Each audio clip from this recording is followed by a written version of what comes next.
तो hello guys, welcome back to our channel. तो ये है third video of our forex basic series. अगर आपने प्रीवियस वीडियोस नहीं देखे तो डू चेक देम आउट। उसमें भी हमने काफ़ी सारे लर्निंग्स एंड काफ़ी सारे इंसाइट्स शेयर किए हैं। इस वीडियो में हम लोग बात करने वाले स्पेसिफिकली इंडिकेटर्स के बारे में। वीवैप, RSI, moving average, Fibonacci and volume. ये सारे वो इंडिकेटर्स हैं जो ट्रेडर्स को पसंद है एंड जो हर कोई अपने ट्रेडिंग जर्नी में यूज़ करता है। तो हम स्टेप बाय स्टेप हर एक इंडिकेटर को देखेंगे, उनका लॉजिक समझेंगे एंड कुछ एग्जाम्पल्स के साथ उनका यूज़ देखेंगे। तो चलो शुरू करते हैं। तो सबसे पहले हमें यहाँ आना है इंडिकेटर्स वाले सेक्शन में एंड सिंपली टाइप करना है RSI, जिसका मतलब रिलेटिव स्ट्रेंथ इंडेक्स। तो ये हमारे चार्ट पे अप्लाई हो गया है। मैं चार्ट को डार्क मोड पे स्विच करता हूँ ताकि आपको सारी चीज़ें मैं अच्छे से एक्सप्लेन कर सकूँ। तो जैसे कि आप देख सकते हो, अब यहाँ पर आपको इंडिकेटर अच्छे से दिखाई दे रहा होगा। तो हम लोग अब इंडिकेटर्स को डिटेल में जानेंगे कि हम RSI को क्यों यूज़ करते हैं एंड उसकी सेटिंग्स क्या है, and mainly overbought and oversold zone में जहाँ पे लोग सबसे ज़्यादा गलती करते हैं हम उसे भी सुधार लेंगे आज। तो यहाँ पर कुछ मेन सेटिंग्स है। तो सबसे पहले ये जो ओवरबॉट वाला रीजन है, वहाँ पे लोग सोचते हैं कि जैसे ही ओवरबॉट जोन में गया हम सीधे शॉर्ट्स बिल्ड करेंगे, बट आप देख सकते हो अगर आपने शॉर्ट बिल्ड किया रहता तो आप साइडवेज में स्टक हो जाते हैं। एंड सेम वे अगर ओवरसोल्ड, वहाँ पर लोग सीधा बाय करने लग जाते हैं। तो हमें ये गलती नहीं करनी है। सबसे पहले हम इस इंडिकेटर की कुछ सेटिंग्स देख लेते हैं एंड फिर मैं आपको बताऊंगा हम लोग इसे यूज़ कैसे करें। सो सेटिंग्स टैब में आके हमें RSI and RSI based moving average, ये सब चीज़ें वैसे ही रखनी है, सेम, कुछ छिड़कानी नहीं करनी। हमें आ जाना है सीधा मिडिल बैंड पे। हमें बस थिकनेस बढ़ानी है एंड थोड़ी विजिबिलिटी भी इंक्रीज कर लेनी है। मैं आगे बताऊंगा किसी क्यों करना है। एंड इनपुट्स में जाके 14 है उसे भी उसी तरीके से रखना है। 14 का भी रीज़न मैं आपको आगे बता दूंगा एंड सेटिंग्स को सेव करके अप्लाई कर देना है। अब सबसे पहले कि हमें सिर्फ 14 नंबर से या फिर 14 कैंडल से क्यों देखने हैं। तो जैसे कि आप देख सकते हो RSI जो है वो 14 इनपुट इसलिए लेता है ताकि वो 14 नंबर ऑफ कैंडल्स को काउंट कर सके एंड उस बेसिस पे डाइवर्जेंस या फिर जो भी मूविंग एवरेज हमने RSI के अंदर अप्लाई किया है उसके बेसिस पे हमें ट्रेड दे सके, ट्रेड इंडिकेशंस बता सके। अब मैं आपको बताता हूँ कि हम इसे ट्रेड लेने में कैसे यूज़ करेंगे। तो ये जो पर्पल लाइन है वो अगर उस थिक ब्लू बैंड के ऊपर सस्टेन कर रही है तो उसका मतलब है कि ये एक बुलिश इंडिकेशन है। जो मिडिल बैंड है 50% वाला, वो as a support and as a resistance act करती है। तो आप देख सकते हो जैसे ही मार्केट ने बस पर्पल लाइन ने येलो लाइन को क्रॉस किया एंड साथ में सपोर्ट भी लिया एक्स्ट्रा कन्फर्मेशन के लिए, तो हम वहाँ पे एंट्री प्लान कर सकते हैं। यहाँ पर जो पर्पल लाइन है उसने उस येलो लाइन को क्रॉस ओवर कर लिया एंड जिस पॉइंट पे क्रॉस ओवर हुआ हमें वहाँ पे अपनी एंट्री प्लान कर लेनी है। तो इस एग्जांपल के अकॉर्डिंग हमारी एंट्री हो जाएगी यहाँ पे and simple 1:2 with proper risk management and हमारा टारगेट इजीली अचीव हो जाता है। अगर आपको रिस्क मैनेजमेंट पे वीडियो देखना है, हमने उसे ऑलरेडी बनाया हुआ है, डू चेक देम आउट। वो specially prop firm related traders के लिए बनाया हुआ है। अब एक और एग्जांपल देखते हैं हम। अब मार्केट यहाँ पे एक ट्रेंड लाइन रेजिस्टेंस भी फॉर्म कर रहा है। ट्रेंड लाइन्स कैसे फॉर्म होते हैं, उसे कैसे ट्रेड करें, ये हमने पिछले वीडियो में कवर किया है।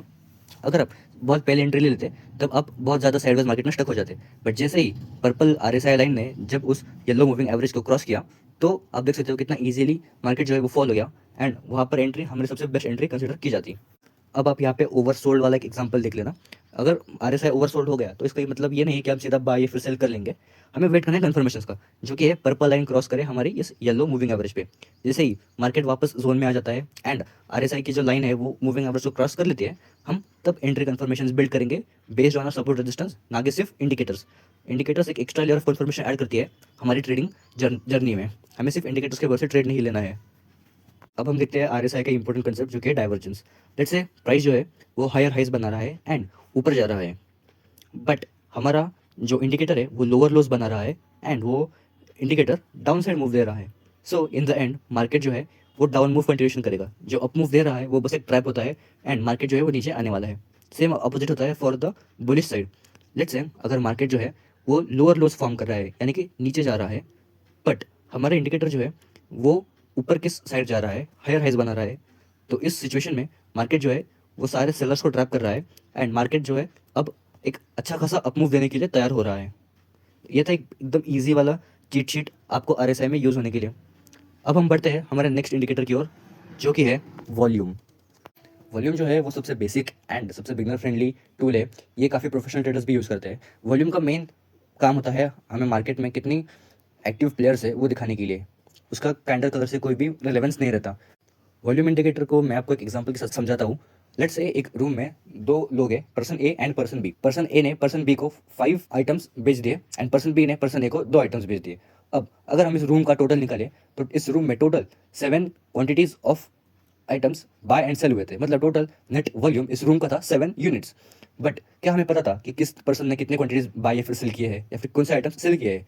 ऐसा भी हो सकता है कि शायद पर्सन ए ने suppose 3 items and person B ने suppose 4 items buy and sell किए हो या फिर एक्सचेंज किए हो, या फिर 5 एंड 2 भी हो सकता है। हमें इसका एग्जैक्ट नंबर नहीं पता, बस वॉल्यूम पता है। इसलिए हम वॉल्यूम को एज स्टैंड अलोन एंटिटी देखते हैं एंड ना कि कैंडल कलर से जज करते हैं। अब यहाँ पर आप देख सकते हो कि जब मार्केट साइडवेज में स्टक हो गया था, तब वॉल्यूम जो है कंपैरेटिवली ड्राई हो गया था, वॉल्यूम जो है ड्रॉप हो गया था।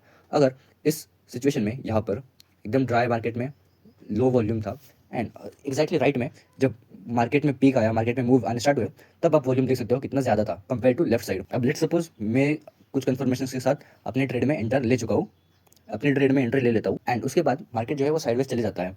एंड जब मैं वॉल्यूम देखता हूँ तो मुझे पता चलता है कि मार्केट में कोई भी बिग प्लेयर्स नहीं है, मुझे जल्दी से जल्दी एक अच्छे खासे प्राइस पे एग्जिट लेना होगा या फिर मैं इस ट्रेड में बहुत लंबे टाइम तक होल्ड रहूँगा। एंड एज एक्सपेक्टेड हम काफ़ी ज़्यादा टाइम तक उस मार्केट में रहे, उस ट्रेड में रहे एंड एट द एंड हमारा सिर्फ लॉस हो गया। तो इससे ये भी एक बात पता चलती है कि हमें लो वॉल्यूम टाइम्स पे ट्रेड नहीं लेना चाहिए। वॉल्यूम इंडिकेटर्स को mostly entry confirmations and breakout confirmation को चेक करने के लिए यूज़ किया जाता है। वॉल्यूम इंडिकेटर को हम अपने एंट्री मॉडल के साथ कंबाइन करेंगे ताकि हम एक अच्छे खासे एंट्री ले सके एंड एक हाई वोलेटाइल मार्केट में जहाँ से हम प्रॉफिट निकाल सके वहाँ पर इसे यूज़ कर सके। अब हम बढ़ते हैं हमारे नेक्स्ट इंडिकेटर की ओर, जो कि है मेरा फेवरेट फिबोनाची। अब फिबोनाची का गोल्डन सीक्वेंस क्या है, नेचर में जो है फिबोनाची को इतना रिस्पेक्ट क्यों किया जाता है, उसके नंबर्स क्या है, हमें उसके पीछे नहीं जाना, हम सिर्फ प्रॉफिट मेकिंग के पीछे है। ये है मेरे कुछ इंडिकेटर्स के सेटिंग्स। मैंने उसे प्लेन रखने के लिए बस सिंगल कलर यूज़ किया है एंड काफ़ी लिमिटेड नंबर्स भी उसके एक्सेसिबल है। सबसे पहले इसे यूज़ करने से पहले मैं आपको इसके नंबर्स जो है वो बता देता हूँ एंड उसका यूज़ केस क्या है। लेट्स से मार्केट आता है हमारे सपोर्ट एरिया पे एंड फिर लेवल 0.38 पे, 0.38 वाला लेवल काफ़ी एग्रेसिवली अप मूव देता है या फिर डायरेक्शनल मूव देता है, बट वो सस्टेनेबल नहीं होता, बट काफ़ी विगरस मूव होता है। लेट्स से 0.5 पे आया तो ये एक हेल्थी रिट्रेसमेंट है, आप यहाँ पे एंटर प्लान कर सकते हो एंड अच्छे खासे टारगेट्स भी एक्सपेक्ट कर सकते हो। एंड ये काफ़ी स्टडी मूव होता है एंड काफ़ी रिस्पेक्टफुल मूव होता है। फिर आता है मेन 0.6 वाला एरिया, इसे हम गोल्डन पॉकेट या फिर गोल्डन जोन भी कहते हैं, क्योंकि यहाँ पर प्राइस आने का मतलब होता है कि यहाँ से एक अच्छा खासा अप मूव आ सकता है एंड इसकी प्रोबेबिलिटीज़ भी काफ़ी हाई रहती है। अगर मार्केट आया हमारे 0.6 वाले जोन में, हम एंटर प्लान करेंगे एंड काफ़ी फास्ट एंड काफ़ी स्ट्रॉन्ग डायरेक्शनल मूव आता है इस पर्टिकुलर जोन से। अब ज़रूरी नहीं कि मार्केट हर बार 0.6 वाले जोन पे ही आए, इवन 0.5 वाले जोन्स भी काफ़ी अच्छे रहते हैं एंड काफ़ी अच्छे मूव प्रोवाइड करते हैं। अब हम इसे देखते हैं लाइव चार्ट्स पे कुछ एग्जांपल्स के साथ। अब हम यहाँ पे क्लियरली देख सकते हैं कि मार्केट जो है वो एकदम अप ट्रेंड में है एंड मुझे इस अप ट्रेंड में अपना प्रॉफिट एक्सट्रैक्ट करना है, अपना प्रॉफिट निकालना है, तो मैं किस पॉइंट पे एंटर करूँगा, मैं कहीं भी रैंडमली एंटर का प्लान नहीं कर सकता। अब हम देखेंगे मार्केट को जूम इन करके उसके स्ट्रक्चर में। मार्केट स्ट्रक्चर हमने प्रीवियस वीडियो में एक्सप्लेन किया है, उसे चेक करना ना भूलना। अब यहाँ पर मार्केट ने एक लो फॉर्म किया, उसके बाद एक हाई, फिर higher low and higher high. Fibonacci हमें जो है हमेशा हमेशा प्राइस के प्रीवियस लेग पे ड्रॉ करना है, मतलब प्रीवियस स्विंग लो से प्रीवियस स्विंग हाई तक, फिर उसे राइट साइड पे ड्रैग करो। आप देख सकते हो यहाँ पे क्लियरली मार्केट जो है फर्स्ट 0.5 पे सपोर्ट लिया एंड उसके बाद 0.6 पे भी सपोर्ट लिया। ये एक एक्स्ट्रा कन्फर्मेशन है। अगर आपने 0.5 पे एंट्री नहीं की तो 0.6 पे तो कर ही सकते हो एंड उसके बाद आप देख सकते हो कितना अच्छा अप मूव लिया है, एकदम स्ट्रॉन्ग अप मूव, वो भी बिना किसी ड्रॉ डाउन में गए। यहाँ पे मार्केट आया सपोर्ट, कैंडल कन्फर्मेशन एंड अब हम लोग यहाँ पर एंट्री प्लान करेंगे एंड आप देख सकते हो कितना अच्छी तरीके से टारगेट अचीव हुए हैं। हम सिर्फ 1 से 2 एम करेंगे बिना कोई भीड़ किए। ये एक और एग्जांपल, यहाँ पर भी आप देख सकते हो मार्केट डाउन ट्रेंड में है, मतलब लोअर लोज वाला स्ट्रक्चर फॉर्म कर रहा है। अब स्विंग हाई से लेकर स्विंग लो तक ड्रैग करेंगे, फिर राइट साइड को एक्सटेंड एंड 0.5 से जैसे ही मार्केट रेजिस्टेंस ले लेगा, ये 0.5 वाला लेवल, हम कैंडल कन्फर्मेशन के साथ एंट्री प्लान कर सकते हैं। एंट्री करते ही हम लगाएंगे अपना स्टॉप लॉस, जो कि सबसे इंपॉर्टेंट थिंग है, कैंडल के ऊपर एंड 1:2 ईजी। यहाँ पर आप देख सकते हो एक सिंगल कैंडल में ही हमारा 1:2 अचीव हो चुका है। मार्केट मोस्टली 0.5 एंड 0.6 को रिस्पेक्ट करता ही है। अब हम बढ़ते हैं हमारे नेक्स्ट इंडिकेटर की ओर, जो कि है मूविंग एवरेजेस। मूविंग एवरेज एक काफ़ी सिंपल कंसेप्ट है एंड काफ़ी लोग इसे अपने ट्रेडिंग जर्नी में यूज़ करते हैं। तो हमें इंडिकेटर्स में आके मूविंग एवरेज को अप्लाई कर लेना है। सिंपल मूविंग एवरेज एक्सपोनेंशियल, इसे सर्च कर लेना एंड 2 मूविंग एवरेजेस को आपको अप्लाई करना है। उसकी सेटिंग्स मैं आपको बताता हूँ। एक मूविंग एवरेज का लेंथ रहेगा 14 एंड स्टाइल अपने हिसाब से, एंड सेकेंड रहेगा 8, सेम स्टाइल अपने हिसाब से। जैसे ही कोई भी लाइन क्रॉस ओवर पे आ जाएगी, हम उस डायरेक्शन में ट्रेड प्लान कर लेंगे। जैसे यहाँ पर ग्रीन लाइन ने रेड लाइन को क्रॉस ओवर कर लिया, तो हम यहाँ पर with candle confirmation buying side entry plan कर लेंगे। And same for the opposite side, अगर रेड लाइन ने ग्रीन लाइन को क्रॉस ओवर कर लिया तो हम जाएंगे बेरिश साइड। बट याद रखना, इंडिकेटर्स के भरोसे ट्रेड नहीं लेना है, हमें अपने सपोर्ट रेजिस्टेंस भी देखना है। यहाँ पर भी एक बाइंग ट्रेड इनिशिएट हो सकता था एंड ये रहा एक सेलिंग का एग्जाम्पल। अब इसे हम लोग सपोर्ट एंड रेजिस्टेंस के साथ मिक्स करके देखेंगे कि इसका क्या आउटपुट आता है। अब यहाँ पर मार्केट ने एक ट्रेंड लाइन फॉर्म किया है, ट्रेंड लाइन पे सपोर्ट ले रहा है एंड एक बुलिश कैंडल फॉर्मेशन भी किया है, प्लस ग्रीन लाइन ने रेड लाइन को क्रॉस भी किया है। ये काफ़ी सारे इन्फॉर्मेशन हमें ऑलरेडी मिल गए हैं। अब हम लोग यहाँ पर रिस्क मैनेजमेंट के साथ अपना ट्रेड जो है उसे प्लान करेंगे एंड उसे एग्जीक्यूट करेंगे विथ सिंपली टारगेटिंग 1:2। अब यहाँ पर आप देख सकते हो कि एक ट्रेंड लाइन फॉर्म हो रही है। First touch, second touch and ये जो थर्ड टच है, हम यहाँ पर अपने शॉर्ट एंट्रीज प्लान करेंगे। 3 बार मार्केट ने रेजिस्टेंस फेस किया है, कैंडल कंफर्मेशन भी मिली है, क्रॉसओवर भी हुआ है। अब हम लोग यहाँ पे ले लेंगे एंट्री एंड यहाँ पर हमारा हिट होता है एसएल। अब इस एग्जांपल को मैंने जानबूझकर इसमें रखा था, रीजन बिंग मैं आपको ये बताना चाहता था, हर कोई स्ट्रेटजी 100% विन रेट नहीं देती। Stop losses are normal part of the game, हमें स्टॉप लॉस एक्सेप्ट करना है। बट अब क्लियरली देख सकते हो साइड में, जब मार्केट ने स्टॉप लॉस ले लिया उसके बाद मार्केट ने जो है एक न्यू हायर हाई फॉर्म नहीं किया। ये था प्रीवियस हाई, लेकिन मार्केट ने उसके ऊपर क्लोजिंग नहीं दी है, वहाँ तक पहुँचा नहीं, एक न्यू हाई फॉर्म नहीं किया है, जिसका मतलब मार्केट अभी भी डाउन ट्रेंड में है। एंड जैसे ही हमें फिर से इन्फॉर्मेशन मिला क्रॉस ओवर का, हम वहाँ पर री एंटर कर सकते हैं उस ट्रेड में एंड हमारा जो प्रीवियस लॉस था उसे कवर अप कर सकते हैं। Market structure, higher highs, new lows, इस सब के बारे में प्रीवियस वीडियो में एक्सप्लेन किया है, आप उसे देख लेना। यहाँ पर हमें 3 कंफर्मेशन थे। सबसे पहले एक हाई नहीं बना, secondly cross over and third candle के विक्स, या फिर आप इसे कह सकते हैं इन्वर्टेड हैमर। अगर आपको पता है इन्वर्टेड हैमर किस वीडियो में था उसे कमेंट में जरूर बताना, ताकि बाकी लोगों को भी हेल्प हो सके। 3 कंफर्मेशन के साथ ये था एक परफेक्ट A+ ट्रेड जो कि हमने ले लिया। अब बढ़ते हैं आगे एंड देखते हैं नेक्स्ट टूल जो कि है वीवैप। वीवैप भी मोस्टली मूविंग एवरेज की तरह ही काम करता है। यहाँ पर प्राइस जो है एक सर्टन जोन में, एक सर्टन एरिया में मूव करता है। सबसे पहले मैं इसका कलर चेंज कर लेता हूँ, अपर बैंड को हम लोग करेंगे रेड एंड बाकी सेटिंग्स को कोई छेड़छाड़ नहीं करके। यहाँ पर जो मिडल में जो ब्लू कलर की लाइन है उसे आप एक मूविंग एवरेज की तरह समझ लो। जब भी प्राइस उस पर्टिकुलर मूविंग एवरेज पे आता है एंड सपोर्ट या फिर रेजिस्टेंस लेता है, मार्केट उस पर्टिकुलर डायरेक्शन में मूव देता है।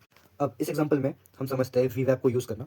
तो जैसे कि आप यहाँ पर देख सकते हो, मार्केट ने एक रेजिस्टेंस फॉर्म किया है एंड मार्केट ने वहाँ से फॉल दिया। अब जब भी नेक्स्ट टाइम मार्केट उस सेम पर्टिकुलर जोन पे आएगा, हम अपनी एंट्री प्लान करेंगे। बट क्या डायरेक्टली बस जोन रिएक्शन से हम लोग एंट्री लेंगे? तो बिल्कुल नहीं, हम लोग यूज़ करेंगे अपना इंडिकेटर। तो फर्स्ट टाइम जब मार्केट ने रिएक्शन दिया तो वो एक काफ़ी स्लो मूव था। जैसे ही सेकंड टाइम मार्केट ने फिर से वहाँ पर रेजिस्टेंस फेस किया, हम इस स्लो मूव में फंस जाते हैं, तो हम काफ़ी फ्रस्ट्रेट हो जाते हैं।